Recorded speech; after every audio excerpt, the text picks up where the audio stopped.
محمد وعلی آلہ وصحبہ وسلم۔ تعلیم کا عمل۔ نبی کریم صلی اللہ علیہ وسلم کا ارشاد ہے کہ اس شخص کی مثال جو اللہ کے حدود پر قائم ہے اور اس شخص کی جو اللہ کے حدود میں پڑھنے والا ہے اس قوم کی سی ہے جو ایک جہاز میں بیٹھے ہوں اور قرا سے مثلاً جہاز کی منزلیں مقرر ہو گئی ہوں کہ بعض لوگ جہاز کے اوپر کے حصے میں ہوں اور بعض لوگ نیچے کے طبق کے حصے میں ہوں۔ جب نیچے والوں کو پانی کی ضرورت ہوئی تو وہ جہاز کے اوپر کے حصے پر آ کر پانی لیتے ہیں، اگر وہ یہ خیال کر کے کہ ہمارے بار بار اوپر پانی کے لیے جانے سے اوپر والوں کو تکلیف ہوتی ہے، اس لیے ہم اپنے حصے میں یعنی جہاز کے نیچے کے حصے میں ایک سوراخ سمندر میں کھول لیں جس سے پانی یہاں ہی ملتا رہے، اوپر والوں کو ستانا نہ پڑے۔ ایسی صورت میں اگر اوپر والے ان احمقوں کی اس تجویز کو نہ روکیں گے اور خیال کر لیں گے کہ وہ جانے ان کا کام، ہمیں ان سے کیا واسطہ، تو اس صورت میں وہ جہاز غرق ہو جائے گا اور دونوں فریق ہلاک ہو جائیں گے، اور اگر وہ ان کو روک دیں گے تو وہ دونوں فریق ڈوبنے سے بچ جائیں گے۔ صحابہ اکرام رضی اللہ عنہ نے حضور اقدس صلی اللہ علیہ وسلم سے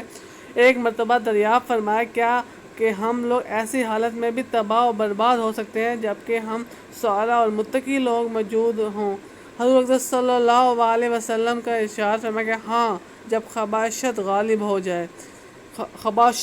ہو جائے، اس وقت مسلمانوں کی تباہی و بربادی کی ہر طرف گیت گائے جا رہے ہوں اور اس پر شور مچایا جا رہا ہو، نئے نئے طریقے ان کی اصلاح کے واسطے تجویز کیے جا رہے ہیں، مگر کسی روشن خیال تعلیم و جدید کی شدائی کی تو کیا کسی تاریک خیال مولوی صاحب کی بھی نظر اس طرف نہیں جاتی کہ حقیقی طبیب اور شفیق مربی نے کیا مرض تشخیص فرمایا اور کیا علاج بتایا اور اس پر کس درجہ عمل کیا جا رہا ہے، کہ اس ظلم کی کچھ انتہا ہے کہ جو سبب مرض ہے، جس سے مرض پیدا ہوا ہے، وہ علاج تجویز کیا جا رہا ہے، کہ دین کی ترقی کے لیے دین و اسباب دین سے بے توجہی کی جا رہی ہے، اپنی ذاتی روایتوں پر عمل کیا جا رہا ہے، تو یہ مریض کل کی جگہ آج ہلاک نہ ہوگا تو کیا ہوگا؟ بیان قرآن میں فرماتے ہیں، بیٹا نماز پڑھا کرو، اچھے کام کی نصیحت کرا کرو، برے کام سے منع کیا کرو، اور تجھ پر جو مصیبت واقع ہو اس پر صبر کیا کر کہ یہ ہمت کے کاموں میں سے ایک ہے۔ آج کی تعلیم میں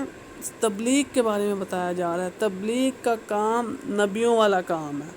انبیاء والا کام ہے۔ آپ صلی اللہ علیہ وسلم آخری نبی ہیں، مطلب ختم نبوت آپ صلی اللہ علیہ وسلم پہ